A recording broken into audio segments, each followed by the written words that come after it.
নমস্কার, আমি মঞ্জু ভট্টাচার্য। আমার গল্পপাঠ আসরে আপনাকে স্বাগত জানাচ্ছি। আজ আমি পড়ে শোনাচ্ছি ইসলাম ধর্মের প্রবর্তক হজরত মুহাম্মদ শাহের সংক্ষিপ্ত জীবনী।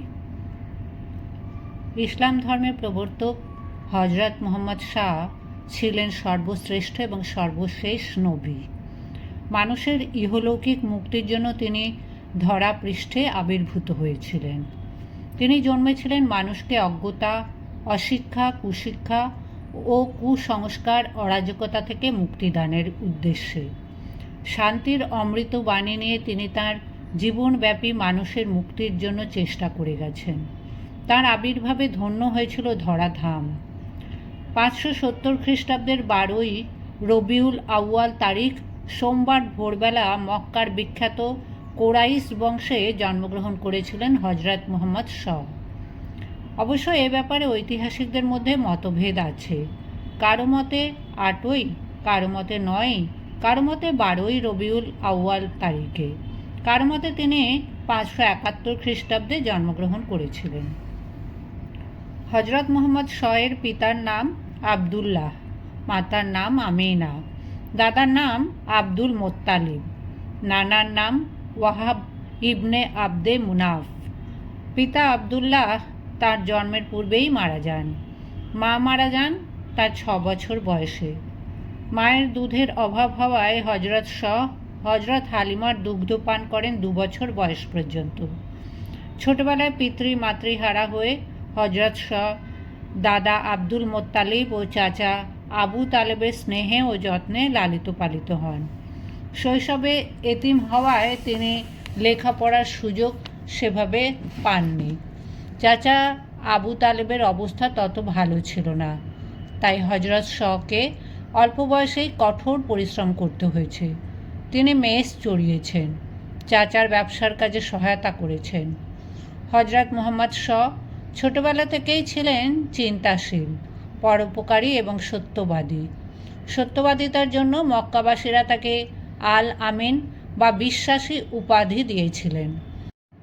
মুহাম্মদ শব্দের অর্থ চরম প্রশংসিত।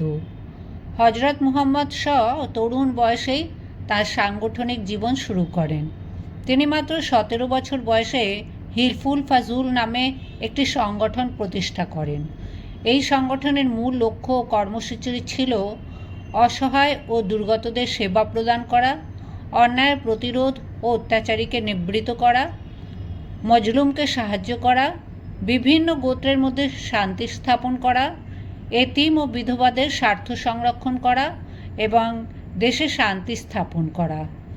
যৌবনে হজরত মুহাম্মদ শাহ খাদিজা নামে এক ধনী বিধবা মহিলার ব্যবসা দেখাশোনা করতেন। হজরত খাদিজা হজরত মুহাম্মদ শাহ এর সততা ও কর্মদক্ষতায় মুগ্ধ হয়ে হজরতকে বিয়ের প্রস্তাব দেন। হজরত মুহাম্মদ শাহ তা গ্রহণ করেন। এই সময় হজরত মুহাম্মদ শাহের বয়স 25 এবং হজরত খাদিজার বয়স ছিল 40 বছর। বিয়ের পর হজরত মুহাম্মদ শাহের আর্থিক কষ্ট দূর হয় এবং তিনি মানুষের মুক্তির জন্য চিন্তা করার ফুরসত পান। কিভাবে মানুষ অন্যায়, অবিচার ও পাপাচার থেকে মুক্তি পেতে পারে, এই চিন্তা তাঁর ধ্যান জ্ঞান হয়ে দাঁড়ায়। এই পর্যায়ে তিনি মক্কার সন্নিকটে নির্জন হেরা গুহার মধ্যে গিয়ে ধ্যানমগ্ন থাকতেন। মানুষের মুক্তি ও স্রষ্টাকে পাওয়ার জন্য তিনি দীর্ঘ 15 বছর এই হেরা গুহার মধ্যে ধ্যানমগ্ন হয়ে কাটিয়েছেন। অবশেষে 610 খ্রিস্টাব্দে 40 বছর বয়সে তিনি আল্লাহর দূত জিব্রাইল এর কাছ থেকে ওহী লাভের মাধ্যমে নবুয়ত প্রাপ্ত হন। নবুয়ত লাভ করে হজরত মুহাম্মদ শাহ ইসলাম ধর্ম প্রচারে আত্মনিয়োগ করেন। সেই সময় আরবের লোকেরা পাপাচারে লিপ্ত ছিল। কাবা ঘরে মূর্তি পূজা হতো। তিনি মক্কাবাসীদের মূর্তি পূজা ত্যাগ করে আল্লাহর ইবাদত করার জন্য আহ্বান জানালেন। হজরত খাদিজা সর্বপ্রথম কলেমা তৈয়ব পাঠ করে ইসলাম ধর্ম গ্রহণ করলেন। আরবের লোকেরা একে একে শান্তির ধর্ম ইসলাম কবুল করতে লাগলো। এতে হজরতের আবার শত্রুও বেড়ে গেল। এমনকি তাকে হত্যারও ষড়যন্ত্র শুরু করলো অনেকে। হজরত একদিন মক্কা ত্যাগ করে মদিনায় চলে যেতে বাধ্য হলেন। মদিনার লোকেরা তাকে সাদরে গ্রহণ করলেন। তিনি সেখানে নির্ভয়ে ইসলাম প্রচার করতে লাগলেন। আস্তে আস্তে মদিনার মানুষ শান্তির ধর্মের পতাকা তলে সমবেত হতে লাগলেন। মক্কাবাসীগণ এতে দারুণ ক্ষেপে গেল। তারা মদিনার উদ্দেশ্যে যুদ্ধযাত্রা করল, কিন্তু মুসলমানদের পরাজিত করা সম্ভব হলো না। প্রায় প্রতিটি যুদ্ধে তাদের পরাজয় ঘটল।